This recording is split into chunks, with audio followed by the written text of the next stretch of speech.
While Faker did have to burn flash there, and it's been a solid early game. Hold that thought, Aria. Going forward, big damage, Faker! And the Cataclysm Bell will get killed off by Kazi, and Mad Lions may have found a Khan here, but Khan is having none of it. Is able to do so.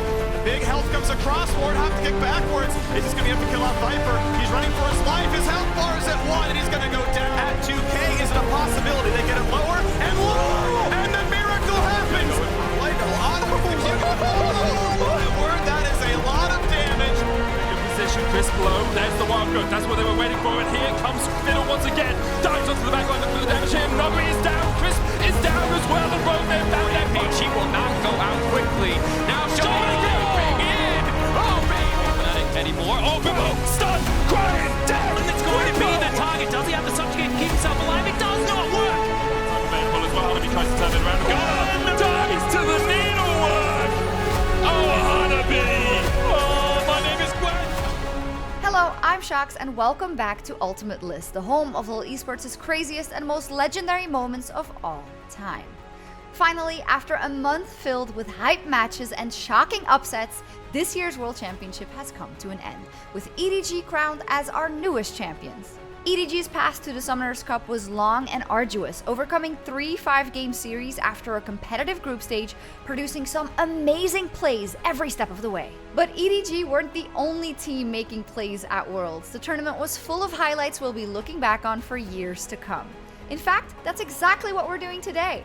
So without further ado, here are, in no particular order, the 5 best plays from the 2021 World Championship. Starting off today's episode is a play from Owner's first game at Worlds, where the T1 rookie mesmerized viewers with his Talon versus Detonation Focus Me. Armed with Carrier's Yumi as he roamed around the map, Owner controlled the entire game, swooping in and out of lanes, finding kill after kill.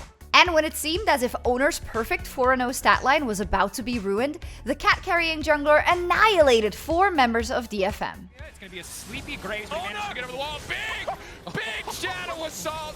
Oh, parkour. Here we go, baby. Assassin's free. Jump forward, leap in. That's some Noxian diplomacy. A triple kill for Owner. Given the green light to go in after landing some initial poke, Owner immediately assassinated Orianna with his Q and ultimate before she could use her shockwave. Then, with the second cast of his ult, Owner cleaned up the rest of the fight for the quadra kill. Well, it would have been a quadra, but he had to pay the cat tax. Sadly, this year's World Championship was Khan's last tournament before his retirement from pro play. But the top lane legend made sure to go out with a bang, reaching the tournament finals with Damwon Kia while creating some stellar highlights along the way. One of those highlights just so happens to be the one and only pentakill from Worlds this year, making the play versus Rogue in groups. Faced with a 4v5 after Ghost was picked off mid, Damwon's lead was at risk with Rogue headed towards the Baron. But Rogue's chance for a comeback quickly became their demise after Canyon hit a huge Qiyana ultimate off of Showmaker's gold card, giving Khan the perfect setup to shred through the LEC 3rd seed. The hope is alive for Rogue. Stunned into the hook. Larson almost down, but he pops the stopwatch just in time. Supreme said talent will come out. It's a double for Khan. Benny, the hope was there for Rogue, but immediately it's slammed right back in their faces. Canyon and Khan can do no wrong. Hansama tries to get away, but Khan gets the quadra. Can he do it? Can he find the penta here for Damwon Kia? Canyon's gonna chase down Inspired. Khan hungrily, greedily looking for it. Inspired is not gonna give it to him. He TPs. Canyon goes in for the damage. Khan comes in. Couple more shots. A penta for Khan.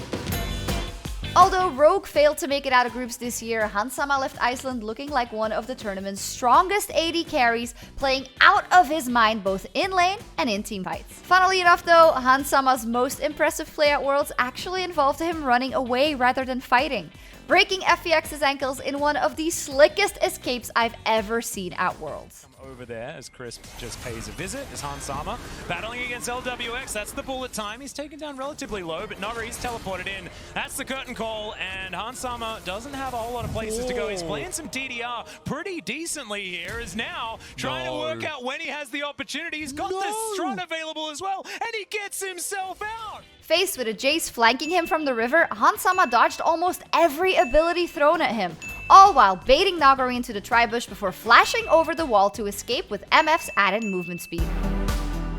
The final day of groups saw LEC fans everywhere send their energy to Mad Lions, the region's last hope to advance to the quarterfinals. And Mad answered fans' prayers, winning their last 2 games to force the first ever 4-way tie at Worlds. All that stood between Mad and quarters was the LPL's 4th seed, LNG. A fierce battle that began with LNG jumping to a massive early lead. Mad slowly clawed their way back into the game, eventually finding themselves with the Baron and Elder buff. But when Armut got picked off late into the game, all hope seemed lost for the LEC as LNG rushed into Mad's base. Watching their Nexus turrets fall, Mad finally decided to fight, resulting in a game-winning base defense led by Carzzy, who decimated LNG as Ezreal for the delayed quadra kill. The wave is there, LNG are committed. For Armut, a big dive, GA popped, Icon Zonias, Tarzan low, Tarzan dunk is gonna miss, and Carzzy kills him. The base is alive, but life is not. They're looking to make their way to the quarterfinals. Do they run fast enough? True Shark Barrage is the ace, and the last hope of Europe is still alive. And who better to conclude this week's episode than our newly crowned world champions EDG. Specifically, EDG's top lane star Flandre, who is absolutely smurfing as Graves in the quarterfinals versus RNG. Flandre began his Graves onslaught this series in Game 2, where he quickly grew a lead on the Outlaw along with the rest of EDG, who dominated the entirety of Summoner's Rift. But during their bot lane siege, it seemed as if EDG might have overcommitted for the inhibitor, with RNG punishing the mistake by deleting Viper and JJ. Luckily for EDG, Flandre's Graves was there, and strapped with a Yuumi on his back, the top laner prevented a potential throw by becoming an unkillable juggernaut, nearly acing all of RNG for the win. TPing back in, Flandre though kills off Way. Ming is gonna drop as well. Do they have the damage? No, Scout just eviscerates the team. Gala on the fountain, Gala goes down. It's top lane versus top lane, but Mako is gonna make it a 2 versus 1. Triple kill for Flandre, could be a quadra because he is not gonna stop. Going for the Nexus turrets themselves. Shock Blast gonna be tanked. Shahu gonna try his hardest. He does not have the damage. A kill goes through to Yuumi, and it's time to kill the base. EDG answer back in Game 2. And all of that just happened out of... I'm Sjokz, and that's been this week's episode of Ultimate List. Do you have a personal favorite play from Worlds that we forgot, or an idea for a topic we can cover? Let us know in the comments down below, or hit us up on Twitter @LolEsports. See you later!